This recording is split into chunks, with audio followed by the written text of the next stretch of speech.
বিয়ানিছৰ প্ৰতিজন দৰ্শকক স্বাগতম জনাই ষ্টুডিঅ'ত নানা শইকীয়া। ৰাজ্যত গঢ় লৈ উঠা একাংশ মাইক্ৰ ফাইনেন্সৰ বিৰুদ্ধে সৰব হৈ পৰা সময়তে ভাৰতীয় জীৱন বীমা নিগমৰ এজেণ্টে দুখীয়া গ্ৰাহকৰ ধন আত্মসাৎ কৰাৰ অভিযোগ উত্থাপন। হাজোত ভাৰতীয় জীৱন বীমা নিগমৰ এজেণ্ট মিজানুৰ ৰহমান ৰহিমা বেগমে লুণ্ঠন কৰিলে গ্ৰাহকৰ ধন।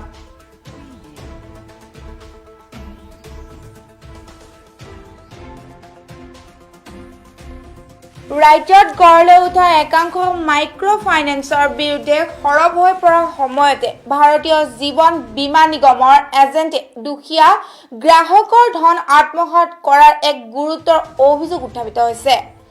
ভাৰতীয় জীৱন বীমা নিগমৰ হাজো শাখাৰ এজেণ্ট তথা বঙালাপাৰাৰ গাঁৱৰ মিজানুৰ ৰহমান আৰু ৰহিমা আখতাৰ নাছৰিন নামৰ পতি পত্নীয়ে LICৰ নামত দুখীয়া দৰিদ্ৰৰ ধন সংগ্ৰহ কৰি গঢ়ি তুলিছে দুৰ্নীতিৰ পাহাৰ। দীৰ্ঘদিন ধৰি এই পতি পত্নী হালে গুৱাহাটী তথা হাজোৰ পাৰ্শ্বৱৰ্তী অঞ্চলত গ্ৰাহকৰ ধন লুণ্ঠন কৰি গুৱাহাটীত মাটি ক্ৰয় কৰি বিলাসী জীৱন অতিবাহিত কৰা মিজানুৰ ৰহমান ৰহিমা বেগম LICৰ ভুৱা ৰচিদ ছপা কৰি কেইবা লক্ষ টকা আত্মসাৎ কৰা অভিযোগ তুলিছে ভুক্তভোগী গ্ৰাহকে।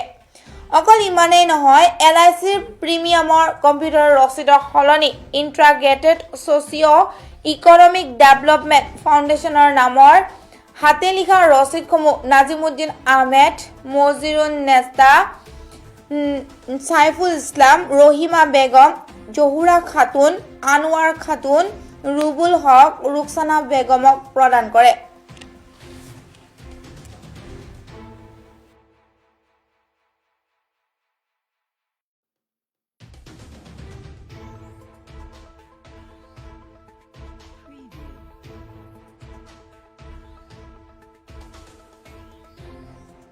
মই 16 চনত এটা LIC খুলিছিলোঁ ৰহিমাৰ পৰা। হয়, সেই LICটো আমি এতিয়া কম্পিউটাৰত দি চাওঁ যে এতিয়া আমাৰ LICত পইচাই নাই। পিছত কম্পিউটাৰত চাওঁ যে মোৰ 5 বছৰত মোৰ 2500 টকা জমা আছে।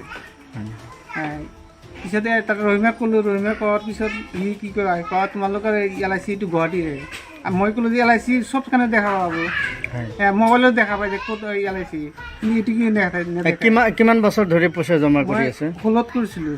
16ৰ পৰা প্ৰত্যেক মাহে আগতে আছিল 200 টকা মাহ, এতিয়া আৰু 2 গুণ নাই, বছৰত নাই 2650 টকা কৰি এক বছৰত। এতিয়া সৰ্বমুঠ কিমান টকা গৈছে? সৰ্বমুঠ এতিয়া হিচাপ কৰা নাই, মোটামুটি 13-14 মান যাব লাগে। এনেকৈ 13-14 হাজাৰ হিচাপ কৰিলে ওলাব। এজেণ্টগৰাকীৰ নাম কি? এইজনে হ'লে ৰহিমা। ৰহিমা কি লিখে? ৰহিমা বেগমে লিখে নাই, কি লিখে ক'ব নোৱাৰোঁ। এজেণ্টগৰাকীৰ নাম কি? এজেণ্টগৰাকীৰ নাম কি? মই ৰহিমা মিজানুৰ ৰহমান আৰু ৰহিমা বেগম। ৰহিমা বেগম ক'ত ঘৰ? আমাৰ ইয়াতে ৰতনপুৰতে। ৰতনপুৰ। কিমান বছৰ ধৰি পইচা নি আছে? আমাৰ মতে 16ৰ পৰা আনি আছে। 16 চনত খুলিছিলোঁ 2 মাহ। 16 চনত এতিয়া 2020। এতিয়া ভুৱা ৰিচিপ্ট দিছে নেকি? এতিয়া এইটো কম্পিউটাৰত দেখাই ভুৱা বুলি। LICৰ ভুৱা ৰিচিপ্ট দিছে। সিহঁতৰে অফিচাৰ তাতে মেলপাৰা তাতে চেক কৰিছোঁ, ভুৱা বুলি কৈছে। এইটো ছাপোৰ্ট নকৰে, কয় এইটো কৰিব বোলে গুৱাহাটীত কৰিব। আপোনাৰ নাম? আমাৰ নাম সাইফুল ইসলাম। এতিয়া কি বিচাৰে আপুনি? মই কৰোঁ যে মই ইমানকেইটা টকা কষ্ট কৰি দিছোঁ, এতিয়া টকাকেইটা আমাৰ বুলি কিবা এটা ব্যৱস্থা কৰিব লাগে। এই ক্ষেত্ৰত কাক দোষাৰোপ কৰিব? দোষী মানে সিহঁতে হ'ব। আমাৰ তো ৰিচিপ্ট আছে, আমাৰ ৰিচিপ্টবিলাক তথাপি ভুৱা ৰিচিপ্ট দিছে। ৰিচিপ্টবিলাক বেলেগৰ নামত কম্পিউটাৰত কাটি দি পেলাই, এতিয়া কলমে দি কাটি পেলাই আমাৰ নাম দিছে। LIC অফিচত কোনো অভিযোগ দিছে নেকি? LIC অফিচত দিয়া নাই, সেইকাৰণে আগতে তাক ক'লোঁ, সি আমাক পাত্তা নাযায়। ৰহিমাক ক'লোঁ, সি পাত্তা নাযায়। তাৰমানে মই এটা LIC খুলিছিলোঁ। হয়,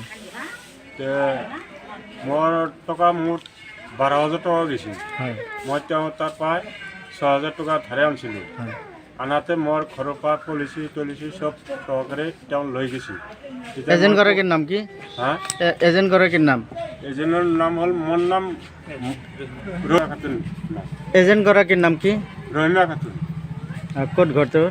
মোৰ ৰতনপুৰ বঙাইপাৰা কৰে। এই ক্ষেত্ৰত আপুনি কি ক'ব বিচাৰে? এতিয়া তেওঁ মোৰ পইচাখিনি দিব লাগে।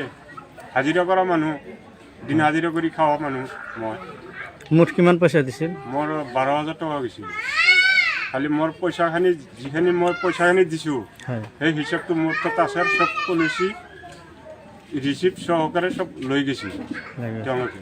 এতিয়া গিলি মোক দিয়া নাই, কয় তুমি এইটো পইচা নাপাওঁ, তুমি সুদৰ ওপৰত আনিছিলা। হয়, তাৰপিছত এতিয়া গিলি মোক দিয়া নাই, মই সুদৰ। হয়, এতিয়া আপুনি কি ক'ব কওক? এতিয়া মানে তেওঁ চব মানুহৰ এনেকৈ চব দুৰ্নীতি হৈ আছে, মই হয়। চাই আছোঁ। এই খবৰটোৰ সৈতে ষ্টুডিঅ'ৰ পৰা বিদায় লৈছোঁ। চাই থাকিব প্ৰতিটো মুহূৰ্তৰ খবৰৰ বাবে PI নিউজ। ধন্যবাদ।